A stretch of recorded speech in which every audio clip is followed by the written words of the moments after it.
Fallout 4 has quite a few mysteries among its ranks. In a previous video, I've actually talked quite extensively about one fairly major mystery that Todd Howard talked about or brought to the table regarding a terminal. And although that one in particular is very well researched, very well documented, and I plan to make a follow-up video on that one, there are a lot of other just kind of open-ended things left in Fallout 4. Maybe it's a line in a terminal or a dialogue option that just kind of leaves you wondering and we never get an answer to. This video originally started as me attempting to look at 3 of these mysteries and put them all together in one video, but I realized that when actually doing some of the research, it is pretty time consuming and there's a lot of depth to some of these. So let's call this a series for the time being, and this being the first episode in that series. If you guys want to see more of this, you can tell me in the comments below. I'd love some feedback on this video in particular, especially if I move forward with this. But either way, with that all being said, the question for today's video is, who is SN-43? The Institute has a section called the Synth Retention Bureau, or the SRB. When walking through the Institute, you can stumble upon it, and in there actually is going to be an SRB terminal. Within that, you can actually find some of the missing synths that are at large in the game.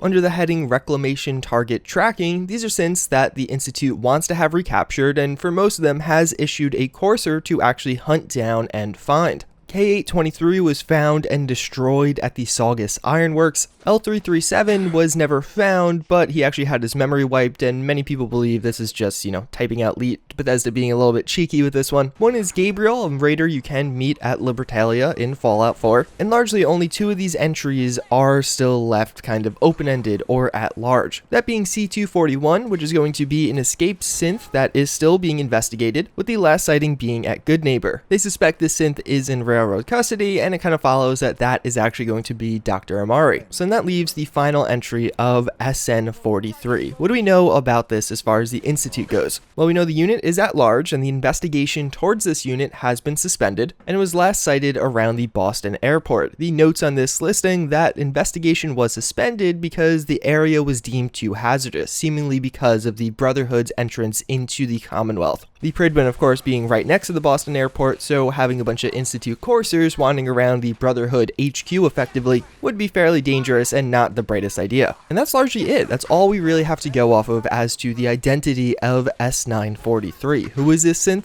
The Boston airport aspect of this suggests to many that maybe this synth actually ended up joining the Brotherhood. And of course, I know many of you are probably jumping out of your seats right now saying, oh, it must be Paladin Danse. Well, no, after you give over all of the data you gather from the Institute to the Brotherhood, they actually will tell you from decrypting that data that they find out the heading of M797, that being an internal listing used in the Institute, is going to correspond to Paladin Danse. So then who could it be? There's actually one theory on Reddit that it is Elder Maxson, because if you actually read through some of the terminals in the Institute, you'll find out that Danse went to the doctor complaining of headaches. In the same Reddit post, the user says there's actually a voice option where Maxson is complaining about these same headaches. Well, I opened up all of Maxson's dialogue options, and that seems to be totally false. At no point does Elder Maxson ever use the phrase headache. So I ruled that one out, but something interesting that brought me down into is actually whether or not this synth is a child. All of the synths in Fallout 4 have a behind-the-scenes designation. Even though Danse goes by Paladin Danse, his synth designation is M797. The designation of this particular synth that is missing is S9-43. Well, among all the other headings we see through Fallout 4, we only know of one other with the S9 prefix, and that's going to be the child Sean that is designed by Father. So from this, I think there could be a few different takeaways. Obviously, none of these are strict rules. There's a bunch of different designations, and we don't actually know what the letters correspond to. X's tend to correspond to coursers, but that's not a rule. There are coursers that don't have an X designation. Could the S prefix actually correspond to either a Sean line, so maybe Father created a synth of himself just to see what would happen? Maybe Father was a synth? Or alternatively, could the S actually correspond to a child? Similar to X's typically corresponding to coursers, the S would correspond to children. So is there another child in the Commonwealth that could be a synth?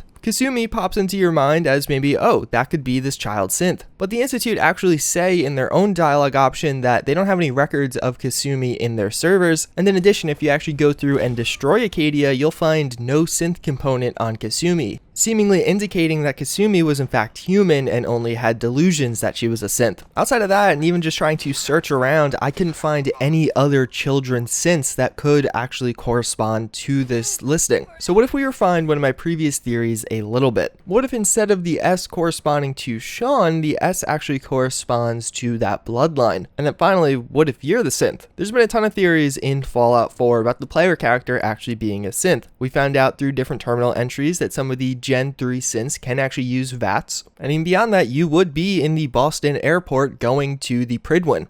Now that of course raises the question as to why would you be in the Synth Retention Bureau's terminal if you are known to Father? Well, personally, my explanation for this could be that Father placed you in the Commonwealth, and although he was watching you, he wanted to keep tabs on you and of course obviously have you return to him at one point. The prevailing theory around you being a synth is that it's more or less Father just wanting to see how his father would actually act in the Commonwealth. Would he choose to side with the Institute? Would he choose to side with the Brotherhood? Or even to give you a fake semblance of actually having freedom of choice? The idea being that you actually died in that cryo chamber and were later replaced. In order to counter the Institute, the Brotherhood has to come in first because you have to trigger the event where the Pridwin enters. And the file is abruptly closed. Maybe that's not because S9-43 actually goes on and joins the Brotherhood, but because Father doesn't want people continuing to search for you because he met you. After making contact, he didn't really feel the need to actually have people hunting you down any longer. Obviously, there are a plethora of counter arguments to the player is a synth theory, but either way, in this video, I just wanted to lay out a lot of the prevailing options for this. Naturally, in a series called Unsolved Mysteries in Fallout 4, there aren't going to be super hard-hitting conclusions, but merely additional theories at the end.